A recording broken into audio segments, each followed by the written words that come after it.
Hello everyone, जैसे कि हम नंबर सिस्टम चैप्टर पढ़ रहे हैं और उसमें तीसरा कंसेप्ट पढ़ रहे हैं जिसमें remainder theorem, positive remainder theorem की बात हो रही है। लास्ट क्लास में हम जो कंसेप्ट पढ़ रहे थे उसी पर थोड़े से अलग टाइप के और क्वेश्चन कैसे बन सकते हैं उन क्वेश्चनों को देखेंगे और बातें आगे बढ़ाएंगे। अब ध्यान से सुनो, जैसा कि हम पढ़ रहे थे लास्ट क्लास में कि n एक कोई नंबर है, अगर इसमें 5 का भाग दिया जाता है तो आपके पास है वो शेषफल है वो 2 बचते हैं। यदि इसी n को 7 गुना करके 5 का भाग दिया जाएगा तो बताओ शेषफल कितने बचेंगे। ये कंसेप्ट हम लास्ट क्लास में पढ़ रहे थे। ऐसे क्वेश्चन है वो हम लास्ट क्लास में कर रहे थे कि n एक कोई नंबर है, फिर उसी n को इतने गुना कर दिया, इसका स्क्वायर कर दिया, इसका क्यूब कर दिया। ये सब बातें हम देख रहे थे। आज हम इसी क्वेश्चन को आगे बढ़ाते हुए देखेंगे कि इसमें क्वेश्चन कैसे कैसे बन सकते हैं। जैसे n एक कोई नंबर है, अगर इसमें 5 का भाग दिया जाता है तो आपके पास है वो 2 शेषफल बचते हैं। यदि उसी n को 7 गुना करके 5 का भाग दिया जाएगा तो शेषफल कितने बचेंगे, ये आपके सामने क्वेश्चन है। अब ध्यान से सुनो कि जो चीज हम संख्या के साथ करेंगे वही चीज हम वापस सेम की सेम किसके साथ करेंगे, शेषफल के साथ करेंगे। यहाँ संख्या के साथ क्या हुआ, संख्या n थी, n का 7 गुना हो गया। यहाँ संख्या का 7 गुना तो यहाँ शेषफल का भी कितने गुना हो जाएगा, 7 गुना हो जाएगा। 2 का 7 गुना कितना हो जाएगा, 14 हो जाएगा। अगर 14 में 5 का भाग देंगे तो शेषफल कितने बचेंगे, 4 बचेंगे। ये कंसेप्ट आपको अच्छी तरीके से समझ आ गया होगा कि यदि कोई नंबर हो उसमें किसी जो चीज हम संख्या के साथ करेंगे वही चीज हम शेषफल के साथ करेंगे।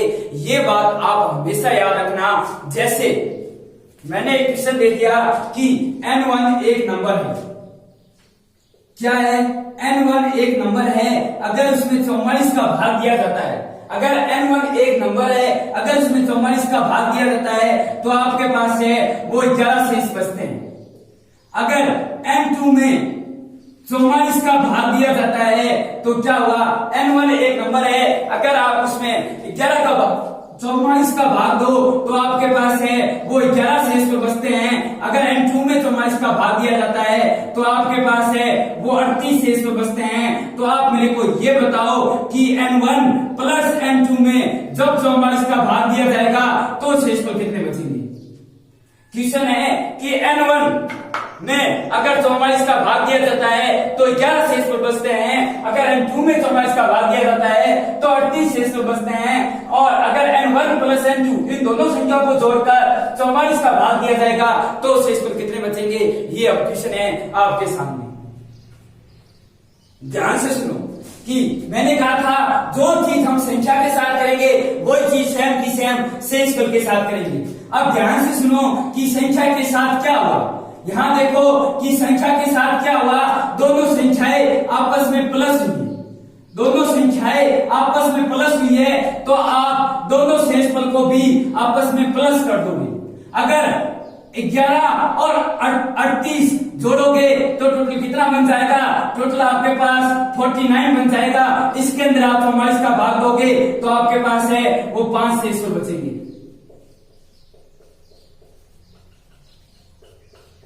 ये बात आपको समझ आ गई होगी कि इस प्रकार के क्वेश्चनों में कैसा कंसेप्ट लगता है। अब बात सुनो, n एक कोई नंबर है, अगर इसमें 3 का भाग दिया जाता है, n एक कोई नंबर है, n एक कोई नंबर है, अगर इसमें 3 का भाग दिया जाता है तो आपके पास है वो 2 शेषफल बचते हैं। अब क्या हुआ, इसी n के साथ मैंने 5 जोड़ के 3 का भाग दिया, ये n सेम, इसमें मैंने संख्या के साथ 5 जोड़ के 3 का भाग दिया। तो आप मेरे को बताओ कि अब शेषफल कितने बचेंगे।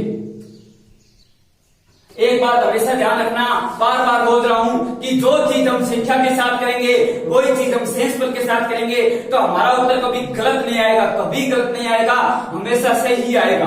अब ध्यान से सुनो कि अब हुआ क्या संख्या के साथ, यहां ध्यान से देखो कि यहां संख्या के साथ क्या हुआ, यहां संख्या n थी, n की n पड़ी है, प्लस का 5 हो गया।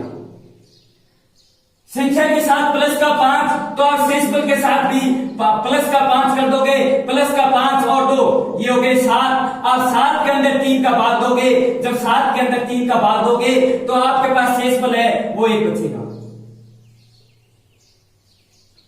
ये कंसेप्ट आपको अच्छी तरीके से समझ आ रहा होगा कि जो चीज हम संख्या के साथ करेंगे वो चीज हम क्या कर देंगे, शेषफल के साथ कर देंगे तो हमारा उत्तर कभी गलत नहीं होगा। अब ध्यान से सुनो, अब हुआ क्या कि n एक कोई नंबर है, अगर उसमें 14 का भाग दिया जाता है,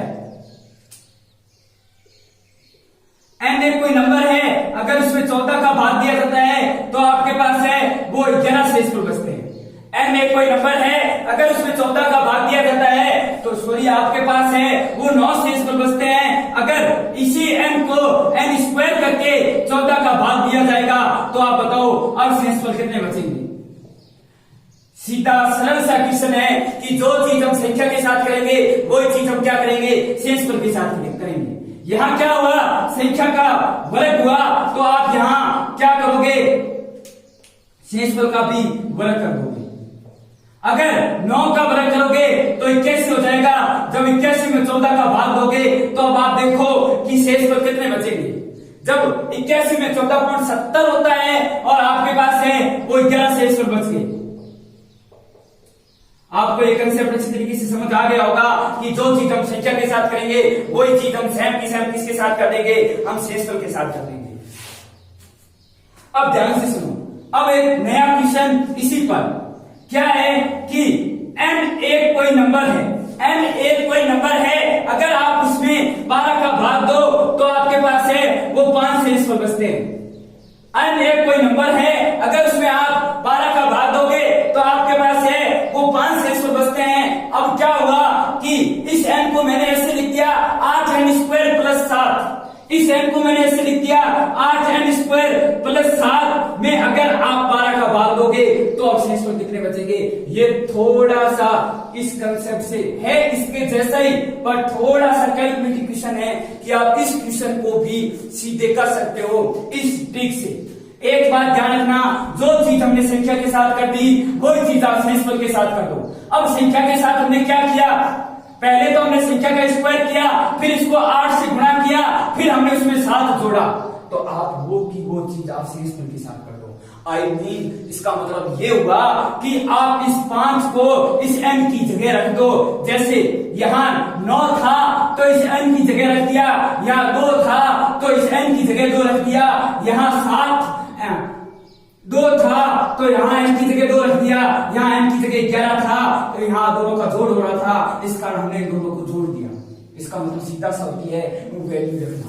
आप क्या करोगे, ध्यान से सुनो, क्या करोगे, 8 का 8 पड़ा है। अब ध्यान से सुनो, n का मान 5 हो गया, n की जगह 5 रखोगे तो हो जाएगा 5 का स्क्वायर प्लस 7 में भाग देना है आपको 12 का, भाग देना है आपको 12 का। अब ध्यान से सुनो, क्या करोगे, अब इसकी कैलकुलेशन करनी है ऑन बिफोर। देखो मैं आपको एक एक स्टेप करके बता रहा हूं। 8 गुणा 5 का स्क्वायर किया तो 25 हो गया, प्लस का 7 में आप भाग दोगे 12 का। अगर प्लस का 7 में भाग दोगे 12 का तो 25 आता 200, 200 में 7 जोड़ा तो 207 बटा 12। अब देखो यहाँ 12 का भाग दोगे तो देखो 12 बार एक बार चला गया भाग, बच गया 8, फिर चला गया 7 बार, 12 7 84, फिर आपके पास बच गए 3। तो इसका मतलब इस क्वेश्चन का आंसर हो गया आपके पास 3 शेषफल। एक दो क्वेश्चन में ऐसे कैसे और करवा देता हूं, आपको ये टाइप भी समझ आ रहा होगा कि अगर संख्या को ऐसे इक्वेशन बना के दे दिया जाए तो आप जो शेषफल पहले दिया गया है उस शेषफल को n की जगह सीधा डायरेक्ट रख दो, वो इसका मान हो जाएगा। ये बात आपको समझ आ रही होगी कि जो चीज हम संख्या के साथ करेंगे वही चीज हम सेम की सेम शेषफल के साथ करेंगे। अब एक नेक्स्ट क्वेश्चन है, ध्यान से सुनो कि n एक कोई नंबर है,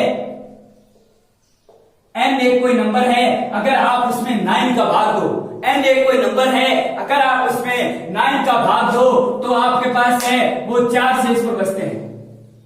n एक कोई नंबर है, अगर आप उसमें 9 का भाग दो तो आपके पास है वो 4 शेषफल बचते हैं। अब क्या हुआ, इस n के साथ आपने 3 गुना 3n की क्यूब प्लस 2n की स्क्वायर प्लस 5n में अगर आप 9 का भाग दोगे तो अब बताओ कि शेषफल कितना बचेगा। कितना भी बड़ा क्वेश्चन हो, आप इस ट्रिक से आसान तरीके से कर सकते हो कि जो चीज हम संख्या के साथ करेंगे वही की वही चीज हम किसके साथ कर देंगे, शेषफल के साथ कर देंगे, तो हमारा उत्तर एकदम सही आएगा। ये ट्रिक सब जगह लागू होगी। अब ध्यान से सुनो, क्या करोगे, यह ट्रिक मैंने ये बताई थी कि आप n का मान डायरेक्ट यहां रख दो। n का मान क्या करो, यहां डायरेक्ट रख दोगे तो आंसर में कोई प्रभाव नहीं पड़ेगा, वहां रखो। अब n की जगह कितना रखोगे, अब n की जगह है अब 4 रखोगे, n की जगह कितना रखोगे, 4 रखोगे, रखो n की जगह 4। जैसे मैंने कहा 3 गुना n की क्यूब, n की क्यूब का मतलब 4 की क्यूब प्लस 2 गुना n का स्क्वायर, n का स्क्वायर का मतलब 4 का स्क्वायर, 5 गुना n का मतलब 4, भाग देना है आपको 9 का। अब देखो कि आप भाग दोगे तो शेषफल कितना रहेगा। ये बात आपको अच्छी तरीके से समझ आ रही होगी कि अगर जो चीज हम संख्या के साथ करेंगे वो की वो चीज हम क्या कर देंगे, शेषफल के साथ कर देंगे, तो हमारा उत्तर एकदम सही रहेगा।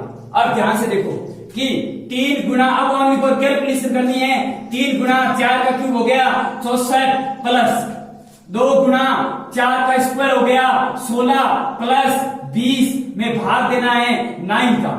इसका मतलब हो गया 3 गुना 64 प्लस 32 प्लस 20 में भाग देना है 9 का।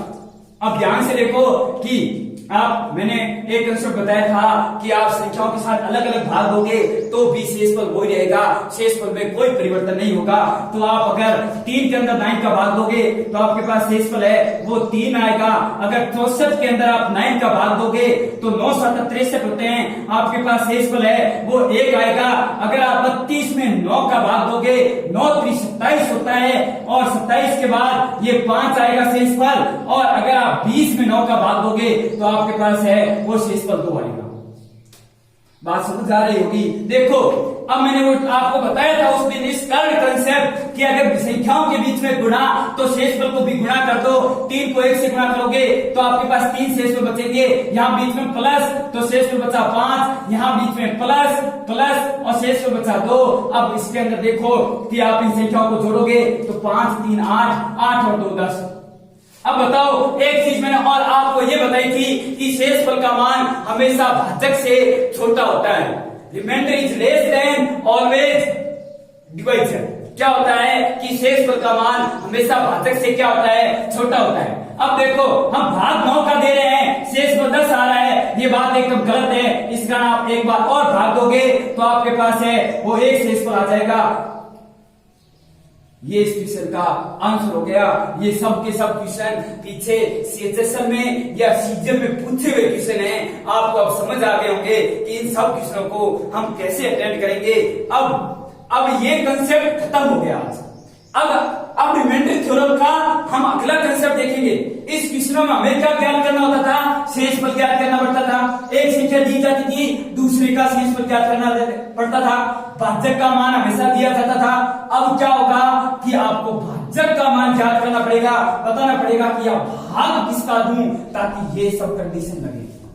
तो हम नेक्स्ट क्लास में देखेंगे कि इन सब संख्याओं में भाजक का मान कैसे ज्ञात किया जाता है। इतनी देर तो हमने देख लिया कि शेषफल का मान कैसे ज्ञात करते हैं। नेक्स्ट क्लास में देखेंगे कि भाजक का मान कैसे ज्ञात करते हैं। आपको अच्छी तरह, अगर ये क्लास आपको अच्छी तरीके से समझ आई होगी, अगर क्लास अच्छी तरीके से समझ आई है तो आप इस क्लास को देखो बार बार और हम नेक्स्ट क्लास में इसका नेक्स्ट कंसेप्ट पढ़ेंगे, जिसमें देखेंगे कि भाजक का मान कैसे ज्ञात किया जाता है। अगर आपको क्लास समझ आई तो मेरे चैनल को सब्सक्राइब, शेयर और लाइक करना न भूलें।